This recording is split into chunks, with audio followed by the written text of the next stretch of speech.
আসসালামু আলাইকুম প্রিয় খামারি ভাই ও বন্ধুরা, আপনারা যে যেখান থেকে দেশ কিংবা প্রবাস থেকে কাছে কিংবা দূরে আপনারা যেখান থেকে আমার এই ভিডিওটি দেখতে পারতেছেন, আমি সবাইকে জানাই ঘাসের মেলা কৃষি খামারের পক্ষ থেকে আন্তরিক শুভেচ্ছা এবং অভিনন্দন। ঘাস, আপনি কি ঘাস নিয়ে খামারি ভাই ও কৃষক ভাই, আপনারা কি ঘাস নিয়ে চিন্তিত? ভাই, ঘাসের কোনো চিন্তা করার দিন শেষ। গরু ছাগলের খামার গড়লে ঘাসের কোনো চিন্তার দরকার নাই। কারণ হচ্ছে ঘাস আছে, এই যে কাটিংযুক্ত যে ঘাস হয়ে থাকে, এই ঘাসটা কিন্তু আপনি একবার রোপণ করলে কিন্তু আপনি কমপক্ষে 5 থেকে 6 বছর পর্যন্ত আপনি একটানা গরু ছাগলকে খাওয়াতে পারবেন। এই ঘাসটা কিন্তু খুবই ভালো, উন্নত জাতের উন্নত মানের ঘাস, পাতাযুক্ত ঘাস। দেখেন, এই ঘাসটা খুব কম সময়ে কিন্তু আপনার ফলন বেশি হয়ে থাকে, সময় কম ফলন বেশি, মানে উচ্চ ফলনশীল জাতের ঘাস। এই ঘাসটা যে কোনো মৌসুমে আপনি রোপণ করতে পারেন।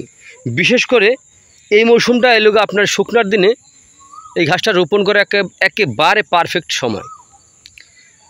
তো আপনারা যদি এই ঘাসের মাধ্যমে যদি আপনি গরু ছাগল পালন করেন, তাহলে কিন্তু আপনার পরিশ্রম করলেও আপনার পরিশ্রমের একটি বেনিফিট আপনি পাবেন। আর যদি দেখা যায় ঘাস ছাড়া যদি আপনি গরু অথবা ছাগল পালন করতে যান, তাহলে কিন্তু আপনি লসে পড়ে যাবেন। হ্যাঁ ভাই, কিন্তু এই যে তাইওয়ান ঘাসটা কিন্তু আপনার ছাগলের জন্য না, এই ঘাসটা কিন্তু আপনার গরুর জন্য। বিশেষ করে ছাগলও খায়, কিন্তু ছাগলে খেলে কম খায়। আর ছাগলের জন্য কিন্তু আপনার আর রয়েছে ইন্দোনেশিয়ান স্মার্ট নেপিয়ার ঘাস, সেটা ছাগলে খায়।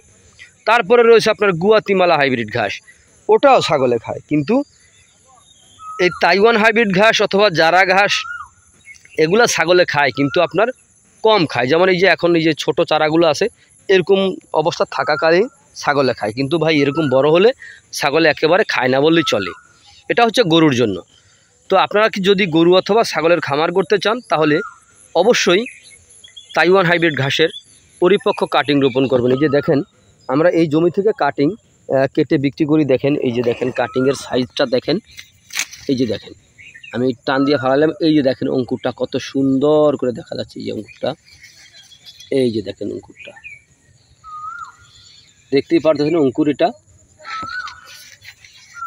এটা হচ্ছে আপনার তাইওয়ান ঘাসের এই যে এই একটা অঙ্কুর, এই গিটারটা আবার ওই পাশে। তো আবার এই দেখেন এই যে পাতাটা আমি সরাচ্ছি, এই যে দেখেন এই সরালাম, এই যে দেখেন অঙ্কুর কত সুন্দর করে দেখা যাচ্ছে, অঙ্কুরটা স্পষ্টভাবে দেখা যাচ্ছে। এরকম পরিপক্ক কাটিং যদি আপনি রোপণ করতে চান, তাহলে আজই আমার স্ক্রিনে দেওয়া নাম্বারে যোগাযোগ করবেন।